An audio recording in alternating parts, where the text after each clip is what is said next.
En días pasados estuve viendo un programa de televisión que me llamó la atención. El tema tenía que ver con el vallenato.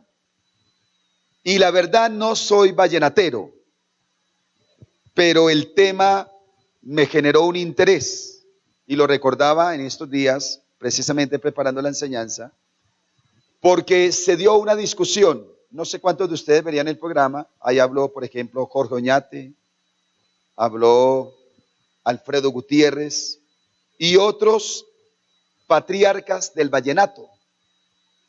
Y la discusión que estaba sobre la mesa era que si lo que hoy se canta, si es vallenato o no es vallenato.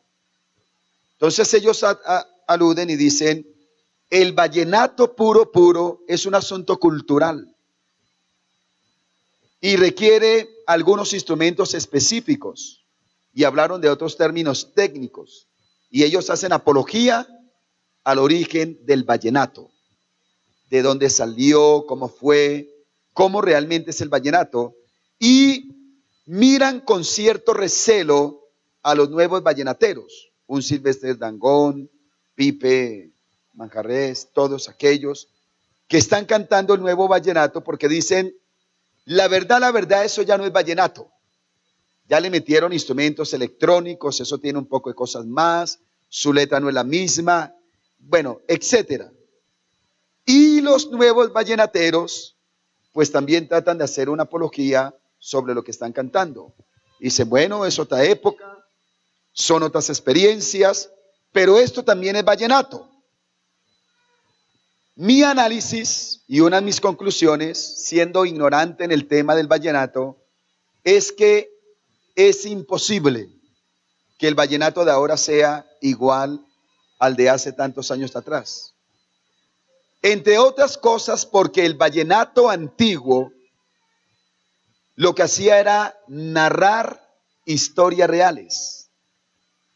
Hablaba de lo que pasó en el camino, de la persona y el compadre que se murió. Hablaban de la casa que se compró, del viaje que se hizo, de lo que pasó en la montaña, de lo que pasó a la ribera del río. Habla de esas cosas. En cambio, el vallenato que se compone hoy, se compone en un apartamento de 2.000 millones de pesos, en Miami, se compone en grandes estudios sofisticados. La experiencia no es la misma. No es lo mismo el que compuso el vallenato en medio de la ciudad, del pueblo, del campo, al que lo hace en esta época. Y mirando eso, estaba considerando también lo que tiene que ver con la adoración, porque estamos en el Congreso de Oración, en el mes de la adoración. Y encontré que hay un lindo himno que se llama Hay un canto nuevo en mi ser. Ese canto lo compuso un hombre llamado Luther Briggs y lo hizo hace muchos años atrás. Lo interesante de ese himno, mire la letra nada más de ese himno. La letra dice, hay un canto nuevo en mi ser. Es la voz de mi Jesús que me dice, ven a descansar. Tu paz conquisté en la cruz. Cuando uno lee esta estrofa dice, el hombre estaba en una playa descansando, ven a descansar, ven. Dice el coro, Cristo, Cristo, Cristo, nombre sin igual. Llena siempre mi alma de esa nota celestial. Náufrago en pecado me encontré, sin paz en mi corazón. Mas en Cristo mi Señor hallé dulce paz y protección. Tengo de su gracia celestial gozo en su santo amor. Riquezas que fluyen a raudal desde el trono del Señor. Y la última estrofa dice, Cristo en las nubes volverá bajo el bello cielo azul.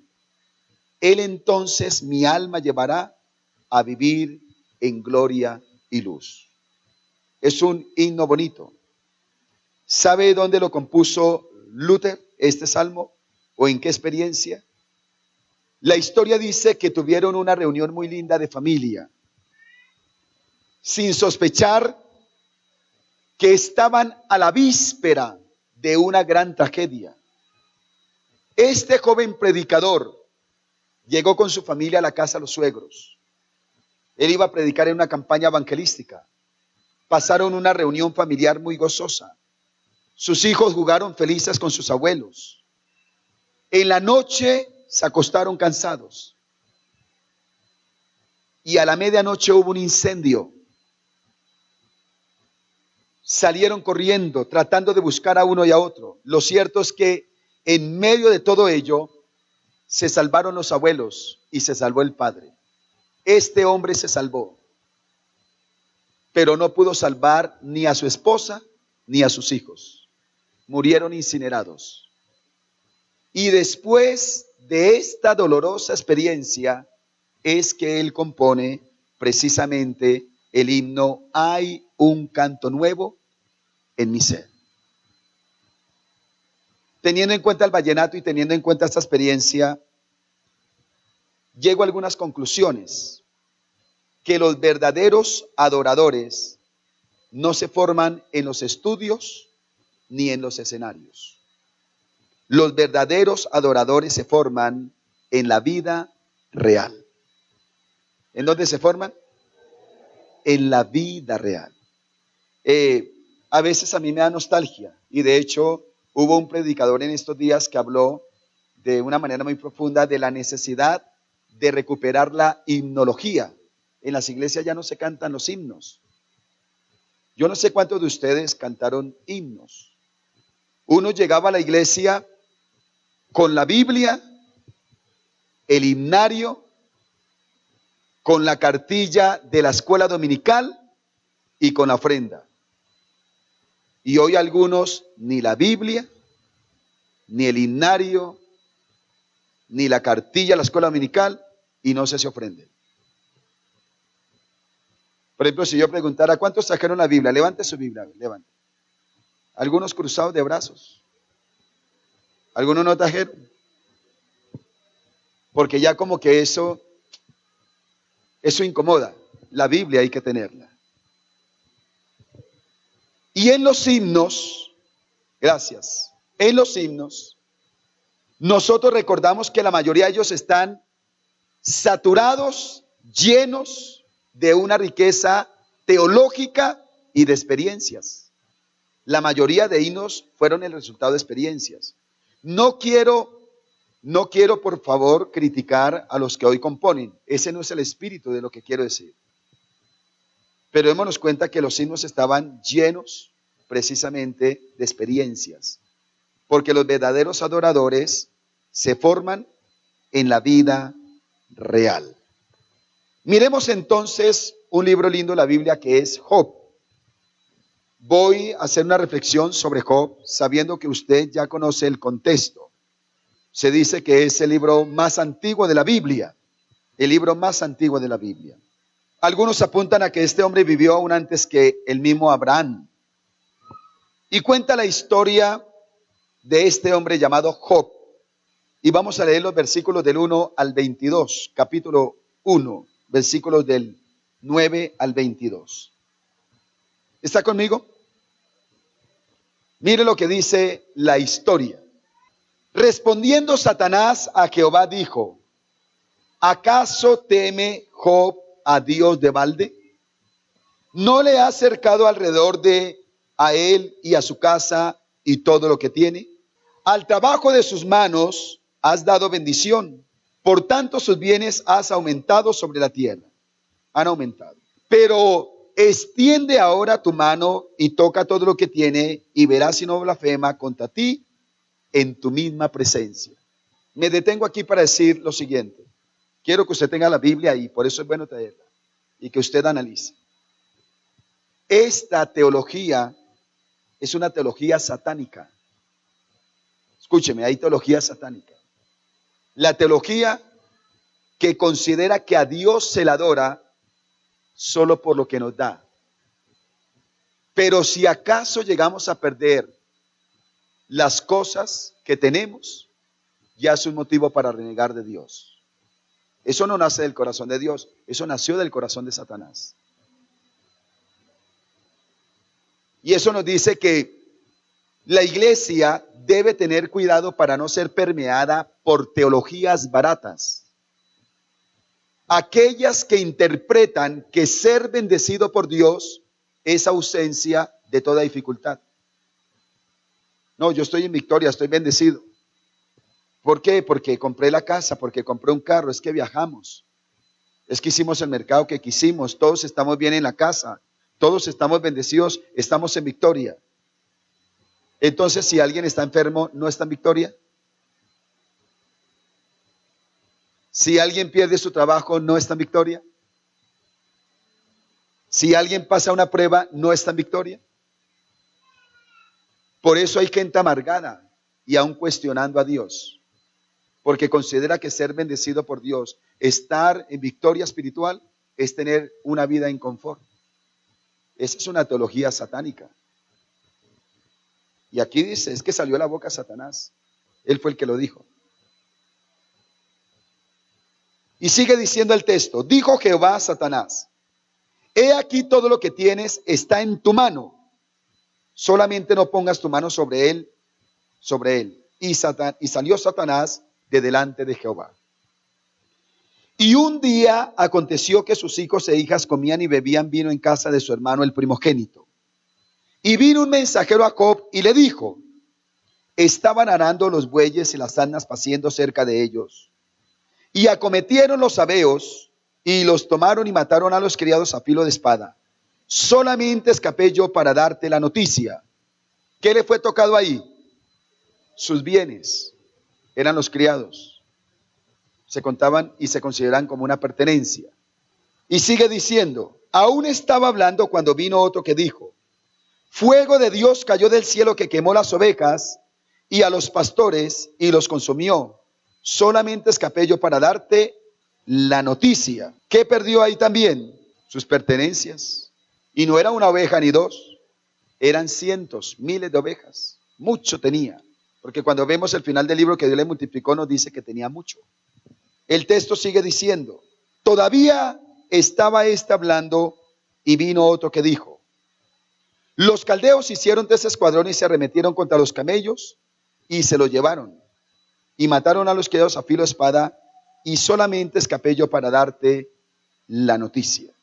Entre tanto que ésta hablaba, vino otro que dijo, tus hijos y tus hijas estaban comiendo y bebiendo vino en casa de su hermano el primogénito, y un gran viento vino del lado del desierto y azotó las 4 esquinas de la casa, la cual cayó sobre los jóvenes y murieron, y solamente escapé yo para darte la noticia. ¿Eran buenas las noticias para Job? Entonces Job se levantó y rasgó su manto y rasuró su cabeza. ¿Y qué más hizo? Se postró en tierra y adoró. Ah, esa sí es la teología de Dios. ¿Se dan cuenta la diferencia entre la teología satánica y la teología de Dios?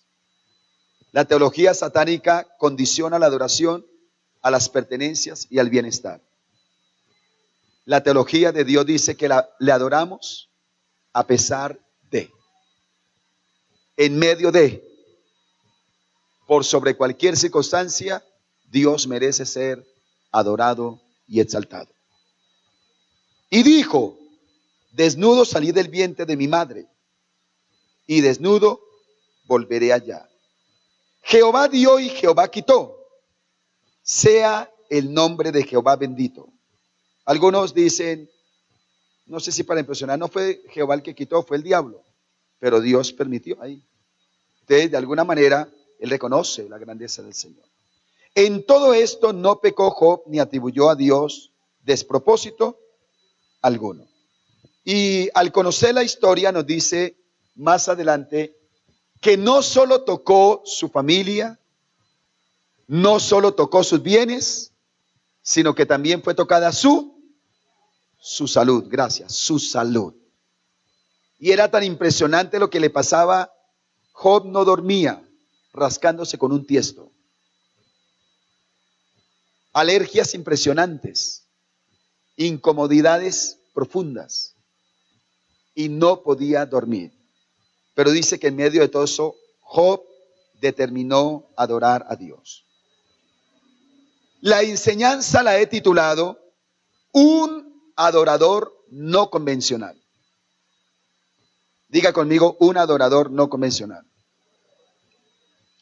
Los adoradores convencionales son los que consideramos que, bueno, cantan. Tampoco quiero criticar lo que se hace, pero en la vida cristiana que llevo, uno ve conciertos, usted ve que ya hay adoradores que los entrevistan, hotel 5 estrellas, carro privado, muchas cosas, mucha gente, y bueno, se adora, pero también a su vez es como un espectáculo, ¿verdad? Es un asunto interesante. Y esos son los adoradores convencionales. Y los adoradores convencionales también son aquellos que fácilmente adoran a Dios cuando están bien. Un hijo de Dios, un cristiano, una persona que está bien, ahí se dice, uy, gracias Dios mío. Y si no es cristiano, dice, uy, gracias Chuchito. Y dicen cosas así. Porque ese es un adorador convencional. Pero Job representa los adoradores no convencionales. Y vamos a ver lo que Dios espera de los adoradores no convencionales. Según la historia que hemos leído, la vida de Job, un adorador no convencional es aquel que está dispuesto a amarle aunque no comprenda. ¿Está dispuesto a qué? Amarle aunque no comprenda. Eso dice que yo adoro a Dios por sobre mi intelecto. Y aquí Job no sabía lo que estaba pasando en lo que se nos dice el diálogo de Dios con el maligno. Él no sabía nada de eso. Él es un hombre justo. El libro comienza diciendo que ese era un hombre íntegro, recto, que nadie como él en la tierra. Nadie como él en la tierra. Era un hombre íntegro. Y de alguna manera, Job también consideró que por ser íntegro le tenía que ir siempre bien. Es más, Isaías capítulo 3, versículo 10, si no estoy mal, dice, decida al justo que le irá bien, porque comerá del fruto de sus manos. Entonces, lo obvio en la interpretación es que al que es justo no le pasa nada malo. Y se tiene también una interpretación teológica errada, donde se considera que el sufrimiento y las pruebas es consecuencia del mal comportamiento y del pecado. Oiga, qué paradojas en la vida. Hay gente que peca y parece que le va bien. Y hay otros que son justos y parece que no les va tan bien. ¿Es verdad? Es verdad. Es verdad. Esas son las paradojas también que vemos nosotros en la vida. Y por eso en la época de Jesús también, cuando había una persona que estaba enferma, recuerde lo que dijeron, maestro, ¿quién pecó? ¿Él o sus padres? Dijo, no, ninguno de los dos. Esto es para que el nombre de Dios sea glorificado. Job era un hombre justo y él no comprendía por qué le venían tantas cosas. No lo comprendía. Y eso pasa con algunas personas que amando a Dios tienen momentos críticos, como la pérdida de seres queridos. Nosotros amando a Dios, murió mi papá, en menos de 3 meses mi hermano en un accidente y al poco tiempo la sobrina, la hija que él dejó, murió en otro accidente bien tremendo. Quedó para recoger con cuchara. 3 familiares casi que seguidos. No lo comprendimos, no lo comprendimos. Son momentos duros, fuertes. La persona que empieza a vivir una enfermedad crítica e inexplicable, como la historia de aquella joven que murió y muy pronto se manifestó en ella una enfermedad que la dejó paralítica. Le tenían que dar la comida en la boca para poderse alimentar y el Señor no la sanó. Medio podía hablar y oraba y oraba. Y cuando ella muere, recogen sus cosas porque murió joven y encuentran debajo del colchón que ella pedía que le escribieran el papelito de personas, de amigos, de familiares, de vecinos. Y encontraron 70 papeles debajo del colchón. Y cuando lo revisaron y lo llevaron al pastor, dice que lo llevaron al pastor y revisaron, esas 70 personas ya eran cristianas. Porque aunque estaba en una cama cuadraplégica, estaba intercediendo y dando fruto para la gloria del Señor. No cuestionó a Dios por su enfermedad. Lo amó y lo adoró. Esa es una adoradora no convencional. Tuve la oportunidad de estar en Sao Paulo, Brasil, en la casa de un héroe de la fe de Brasil llamado José Pereira. Cuando se celebraron los 100 años, él salió en la portada del libro. Es un veterano que ha amado a Dios, ha abierto obras, ha enviado misioneros, un hombre santo de Dios. Y su hija en un procedimiento médico queda en estado vegetativo. La tienen en la casa. Yo la vi, oré por ella. Años en un estado vegetativo. La hija de un gran hombre de Dios. Y uno dice, ¿y por qué? Es inexplicable. No comprendemos. Tragedias las cuales se creen que jamás nos va a tocar. Y mire que le estoy hablando a veces hasta de ministros para que nos demos cuenta. ¿Cómo es que la familia del pastor Uldarico Izquierdo, Edir Izquierdo, que aquí sí hay personas que lo conocen, cómo es que ellos vienen de un retiro espiritual de la costa? Hace unos años atrás se subieron en una volqueta algunas personas, se queda sin frenos. Y viniendo de adorar al Señor en una tragedia, mueren muchos cristianos y muchos de la familia del pastor Edir Izquierdo. Esas son cosas que no comprendemos. No las comprendemos. Y estoy seguro que en su vida usted ha tenido experiencias que no comprende. Hay otras que uno comprende, uno dice, bueno, esto me pasó por ser caspa, esto me pasó por joya, sé que esta es una consecuencia de mi desobediencia. Y eso se llama madurez. Reconocer también que hay cosas que son consecuencias de mis malas decisiones. No diga, no comprendo por qué debo tanta plata en el banco, no comprendo, pues porque usted hizo un préstamo que no tenía que hacer.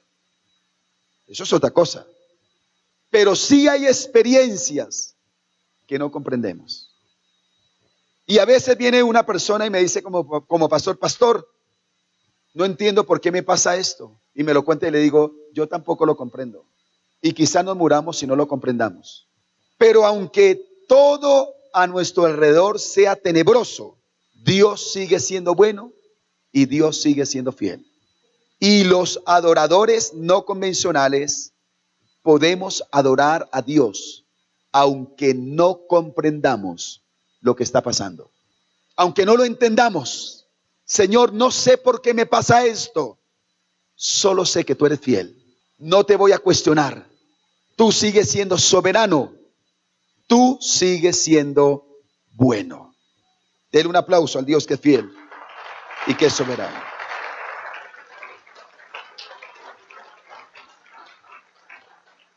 Un adorador convencional también se caracteriza por perseverar aunque no lo vea. Eso apunta a los sentidos. Los sentidos generan mucho estímulo. Si a usted le dice, mire, hay una ofrenda para usted, mire, le quiero dar esto y le regalan 2 millones de pesos, usted lo está viendo, usted se pone contento. Dice, oiga, Dios es bueno, voy a adorar a Dios por estos 2 millones de pesos. Los sentidos. Job no vio muchas cosas en medio de la prueba. Por ejemplo, él no vio la unidad de su casa en medio de la prueba. Murieron sus hijos. Le quedó la esposa, aquella esposa con la que cuando él se casó, dijeron en el altar, nos vamos a amar todos los días de nuestra vida. En las buenas y en las malas. En la salud y en la enfermedad. En la abundancia y en la escasez. Eso decimos cuando nos casamos, ¿cierto? Y voy a estar contigo para toda la vida. Y cuando Job está en medio de la crisis, de la prueba, él espera que su esposa le eche una mano, le ayude, lo consuele. Yo soy esposo, yo tengo una esposa. Y los esposos sabemos el poder de las palabras de una esposa. Por eso una esposa no tiene que ser una mamá regañando a su esposo. A ver, mijito, ¿se va a parar o no se va a parar? A ver, mijito, ¿se le hizo tarde? No, eso no. Pero en 26 años, 6 meses y 17 días que llevo hoy de casado, me he dado cuenta que las palabras de mi esposa me fortalecen, me bendicen. Una esposa tiene mucha autoridad y mucha bendición. Y animo a las esposas a no ser cantaletosas y sí honrar y bendecir al hombre. Bueno, yo creí que alguien iba a decir amén. Si quiere tomar el consejo, ¿no? Esta mujer, la esposa de Job, ¿sabe qué le dijo? Mi amor, voy a hacer un ayuno de 3 días por ti. Y voy a pedir al Señor que te fortalezca. Estoy contigo en medio de la prueba. ¿Sabe qué le dijo? Reniega contra tu Dios y muérete. Oiga, qué palabras, ¿no? Espero que no haya ninguna esposa de Job aquí, porque las esposas de Job tienen palabras de muerte y no de vida en sus labios. Y aunque suene chistoso, es verdad. No vio el apoyo en su casa, pero perseveró. Bienaventurado aquel que persevera. aquella mamá que persevera amando a Dios, aunque su hijo está en las drogas. Bienaventurada la esposa que persevera, aunque su esposo no se convierte. Bienaventurados los hijos que aman al Señor y tienen la esperanza que un día sus padres se van a convertir a Cristo Jesús. Bienaventurados. Pero Job nos enseña a perseverar aunque no lo veamos. Tampoco vio la compañía de sus mejores amigos. Sus amigos, esos sinvergüenzas que cuando Job estaba bien lo visitaban y comían banquete con él. Le pidieron dinero prestado y no lo pagaron. Se montaban en los carruajes con él. Se iban a viajar con él, disfrutaban con él. En el momento de la crisis, esos amigos estaban ahí para ayudarlo, visitarlo, llevarlo al mercado, ayudarle a rascar con el tiesto un ratico, hacerle algo. Pero mire lo que hacen los amigos. Lo que hacen es criticarlo, cuestionarlo. Por eso los verdaderos amigos, la gente leal no se conoce con las sonrisas ni cuando uno está jugando. Se conocen en medio de la prueba. Se conocen en medio de la prueba. Usted ve gente que en medio de la abundancia, la alegría, aquí estoy. Y en medio de las crisis ya están pensando en irse. No están al lado nuestro. Y nos suele suceder en la vida que en un momento crítico, aquel que confiábamos nos defrauda. Y a veces Dios permite eso para ubicarnos, para saber de dónde viene nuestro socorro. ¿Quién es el único que no falla? ¿Quién es el que está con nosotros todos los días hasta el fin del mundo? Pero fallaron. ¿Sabe por qué hay gente que está amargada en su corazón? Porque hay gente que no ha vuelto a veces a la iglesia. Porque no les hicieron una llamada en un momento de necesidad. Porque dicen que no los atendieron. Y no me estoy justificando como pastor. Yo reconozco cuando nos quedamos cortos, le digo, Señor, ayúdanos. Pero una vez llegó una mujer y regañó a mi esposa. Pastora, yo estoy brava con ustedes. Bueno, ¿qué pasó? Yo estuve enferma y nadie me llamó, ustedes no me llamaron. Mi esposa le dijo con respeto, yo soy pastora, no adivina. ¿Por qué no nos comunicó que usted estaba enferma? ¿Y es verdad? ¿Sí o no? Pero a veces vemos esto, no vemos la compañía de los mejores amigos. No vio pronta respuesta a sus oraciones y preguntas ante Dios. No la vio. Uno siempre quisiera, frente a una necesidad, una crisis, orar y de una vez ver el milagro. Pero muchas veces no es así. Muchas veces oramos y lo que recibimos del cielo es un silencio. Un silencio. Frente a una crisis. He tenido la oportunidad y el privilegio de compartir con el pastor Jaime Correa, director del seminario bíblico, un gran hombre de Dios. Ha pasado una prueba crítica en su salud. Y nos estaba predicando qué día y decía algo que me llamó mucho la atención.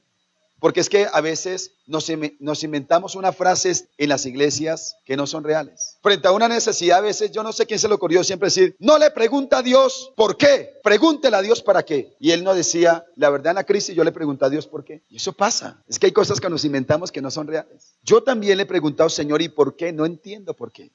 ¿Por qué no estoy viendo lo que quisiera y por qué estoy viendo lo que no quiero? ¿Por qué, Señor? Puede que Dios me responda o no. Pero yo voy a perseverar amando, adorando y sirviendo a Dios, aunque no vea lo que quiero.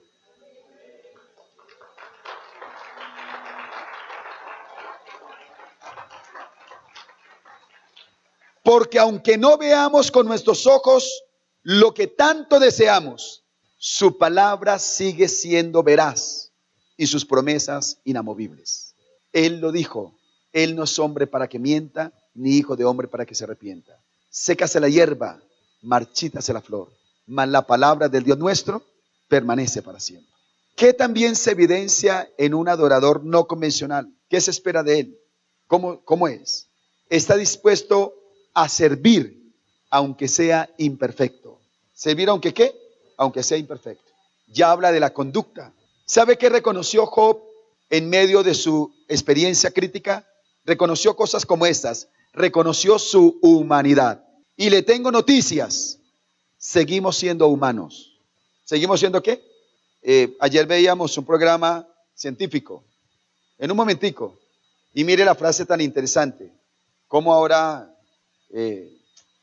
que un solo teléfono, usted le da toda la información, usted tiene una computadora en un teléfono, que los celulares ya tienen todo, que computadores, que tecnología en la casa, ¿qué tal?